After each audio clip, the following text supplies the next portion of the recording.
I'd like to play a little video clip which is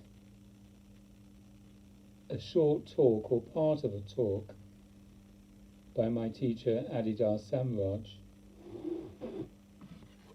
There's an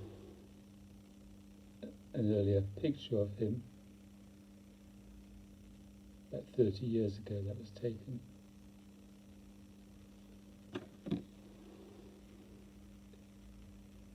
Where he talks about taking responsibility for what he calls the self-contraction. The self-contraction is something that every individual is doing to themselves. We've all heard of the phrase, "Stop screwing yourself up." Well, that is really what it's all about. Although we don't necessarily feel that we're screwing ourselves up, we are actually preventing the body-mind from being already happy. Likened to the clenched fist instead of an open hand. Our whole life is being dictated to by this activity of the self-contraction. And from that place of the self-contraction, one is always seeking fulfillment of desires, stimulation within the areas of money, food and relationships. We are always seeking to be made happy instead of simply being happy.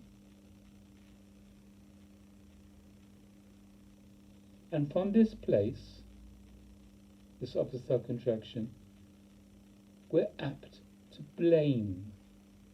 If we're not blaming ourselves, we're blaming others. We're blaming society. We're blaming parents and teachers and siblings. Because we don't feel happy, really happy, joyfully happy. We feel we've been let down. We feel dismayed. We feel disgruntled. We feel frustrated. We feel irritated. And sometimes we feel at the end of our tether. Because of the self-contraction, which we don't need to do. Otherwise, that phrase, "you're screwing yourself up," wouldn't exist. Stress, tension, it's all due to this activity of the self-contraction. And true religious life is taking responsibility for this contraction. And the way out of it is to fall in love with God, whatever that might be. Or fall in love with the spiritual master, in my case, Adidar Samraj. Spiritual teachers are the doorways, the agency, the bridge for God and already happiness, because that is what God is, already happiness. So yes, taking responsibility for this activity that we're doing, and that's everybody on earth is doing this, except those who aren't. Those are the ones who have realized, who are enlightened, who are awake, including myself. So I'd like you to listen to this talk. It's about 12 minutes, 13 minutes long.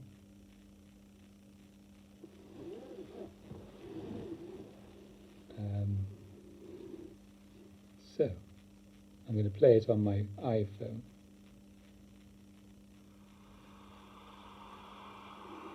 To view yourself as a victim is to be very much self-important. Everybody has difficulties. Life is difficult, requires something of you. Another way of characterizing the victim consciousness, so to speak, is that it's always looking for something or someone to blame. Even for the pettiest of life difficulties or demands, you always look for somebody or something to blame, or some past incident, whatever it may be, to justify your lack of responsibility, lack of clarity, lack of effectiveness. So it's not just relative to the most traumatic of life incidents that this mechanism gets generated, you see. It's an ordinary mechanism, and it's also culturally reinforced, socially reinforced, politically reinforced by social and political institutions, even. So it's not associated with traumatic life merely. It's just living life in such a fashion as to always be let off the hook because there's always something or someone to blame. And you therefore don't have to be responsible, you just blame. I presume that the seat of responsibility is not in yourself, it's in all the causes in your life. And they are just what they are, so there's nothing you can do about it. They're always running through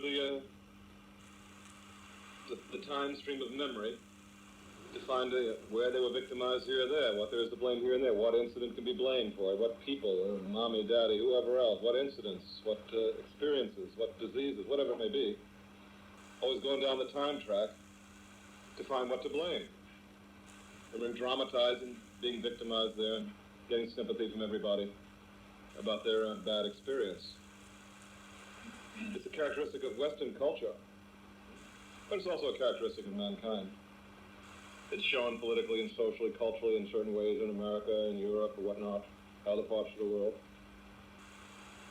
But it's rather a universal disposition. The root religions, the original religions, were rather local, tribal, and so forth, and in general shamanistic. I was telling a story the other night about checking out some gypsy woman one time when I was going across country, and getting an example of what the shamanistic ceremony is all about. It's always a matter of blaming in general, some curse or evil spirit. A curse by some living person or persons, or an evil discarnate personality that is somehow surrounding you or being effective in your case. And so the shaman has you go through a ritual, and then the shaman does a ritual, a dance, some words, whatever it may be. You see? The whole intention is to somehow eliminate the bad spirits, the curses that are affecting your life.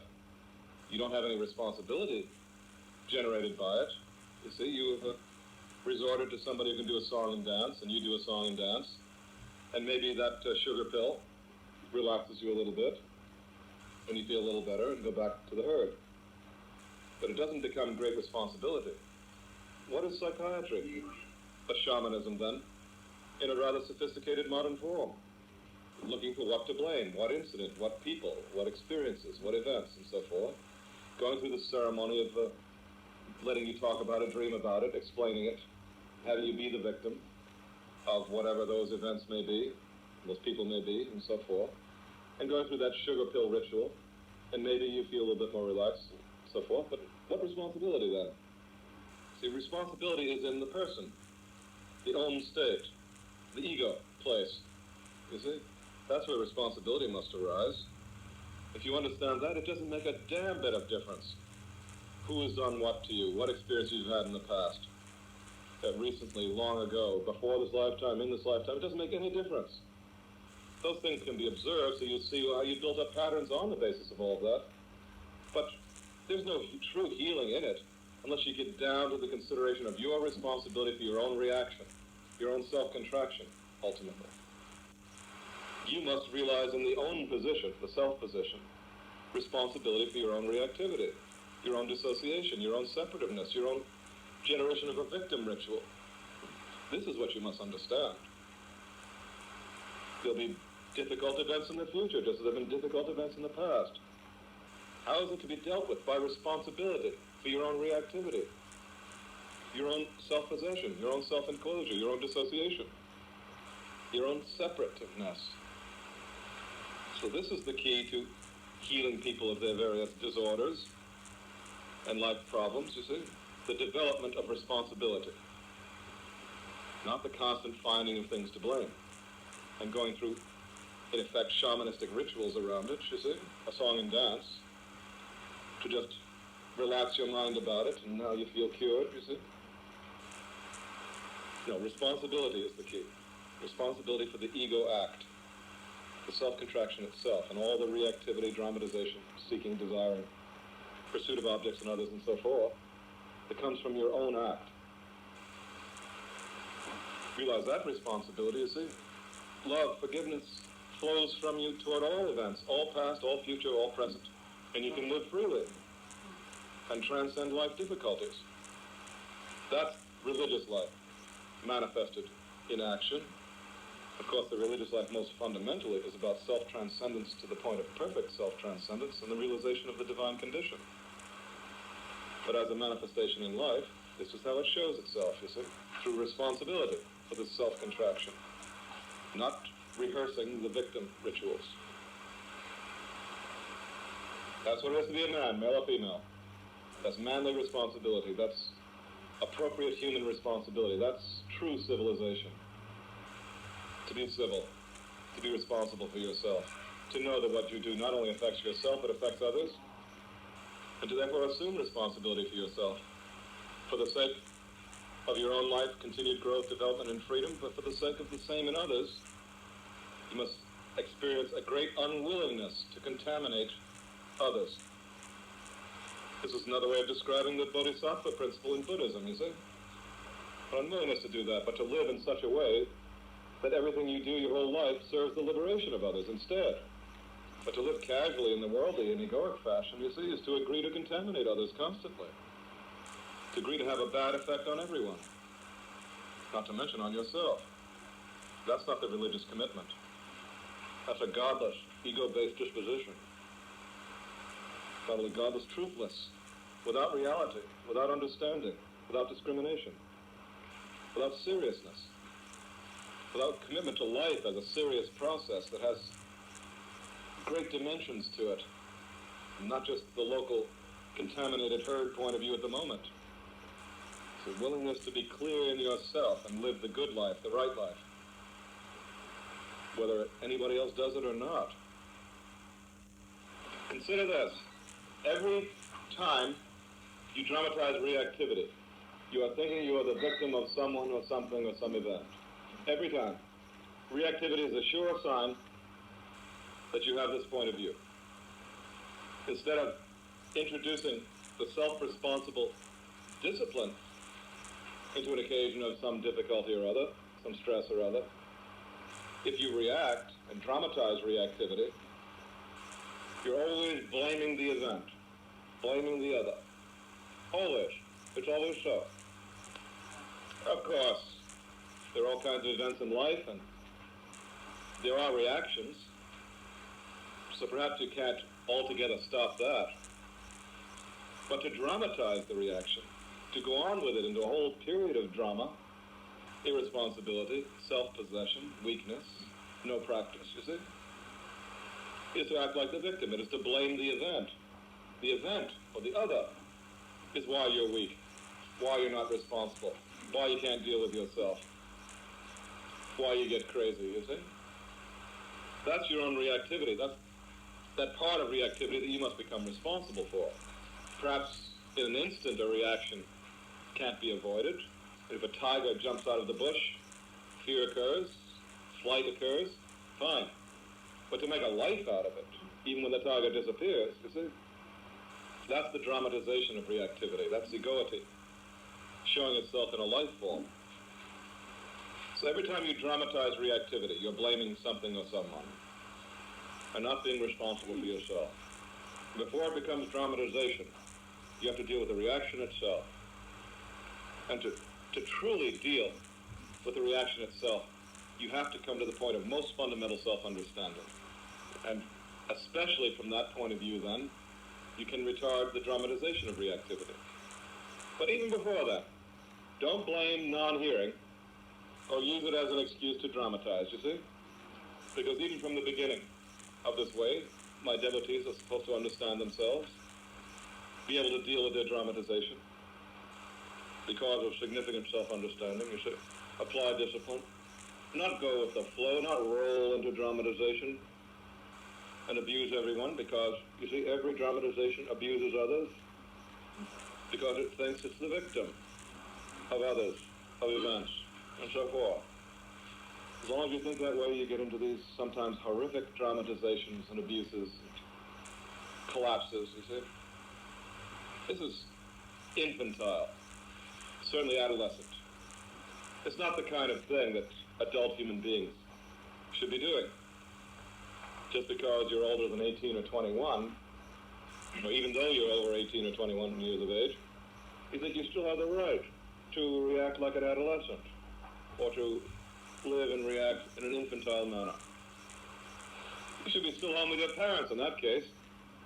You should be sent home, not be permitted association with adult humanity. You should be locked in your room, not given dinner, no TV, no candy. Unfortunately, that's not the way it is. You see, the world is roamed and infiltrated by adolescent and infantile characters who never finished their first three stages of life business. Never became responsible for themselves. What part do they have in a civilized life then, a human life, an adult life? They're not prepared for it. If you were to send all the aberrated characters back home to their parents and be locked into their room, there'd hardly be anybody functioning in the world. Because the world as it is based on the adolescent mentality and the infantile mentality. It's justifying it. It's not civilized. It has nothing to do with true religion. It's suffering. It's a total pain in the ass. It's chaos. Unfortunately, there are no norms, but true adult human behavior, you see. There's a lot of petty this and that brought out of the hip pocket whenever it seems convenient to abuse somebody, but real norms of human life, of civilized life, of politics, social life, and so forth, they don't really exist anymore. They're just brought out as a matter of convenience in order to get at somebody, usually. But where is the presumption of it? Where is it in politics? Where is it in the relations between nations? Where is it in the relations between people face to face, one by one? The psychology of irresponsibility pervades the entire world. It's not really a Western matter, an American matter, you see. The whole world is dramatizing the self-contraction and losing its order, losing its positive human basis, losing its true religious basis. You see, it's all being thrown down the toilet with dramatizations.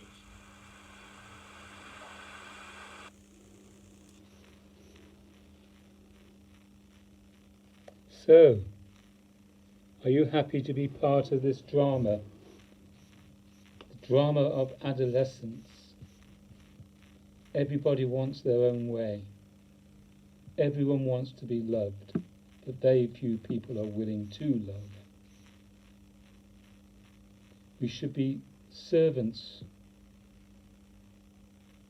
We should be serving one another.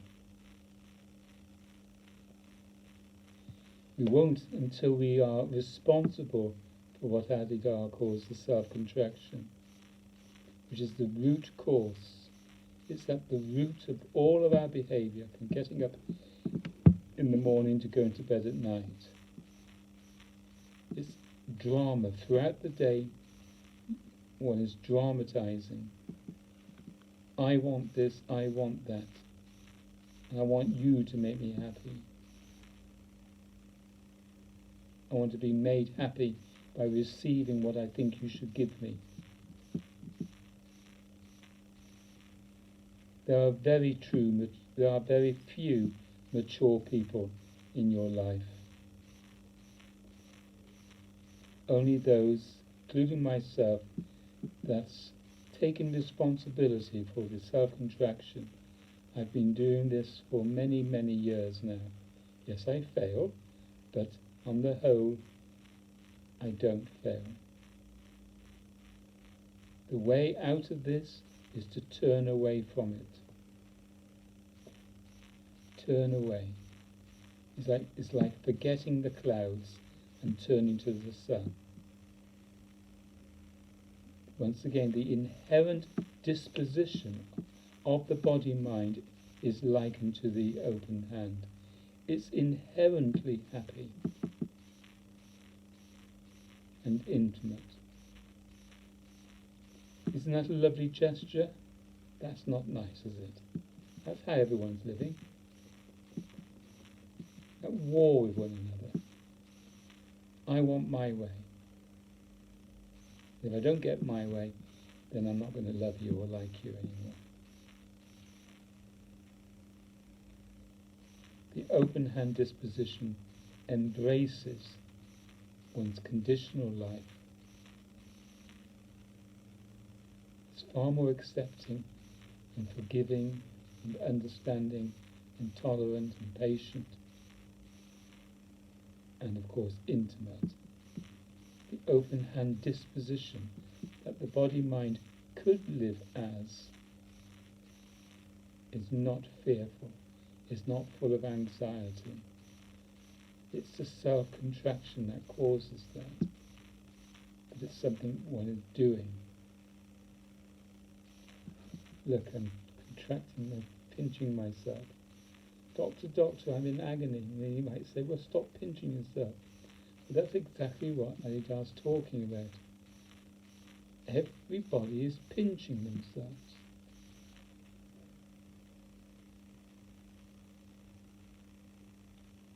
So realize this. He talks about hearing. But first of all, you've got to listen to what he has to say, and then hopefully you will hear what he has to say. Jesus said, you've got ears but you don't hear. You've got eyes but you don't see. There has to be a spiritual awakening, a rebirth, death of the old while one is alive. Then life becomes far more interesting and far more rich it's rich in many ways. It's the way of the heart rather than the way of the mind.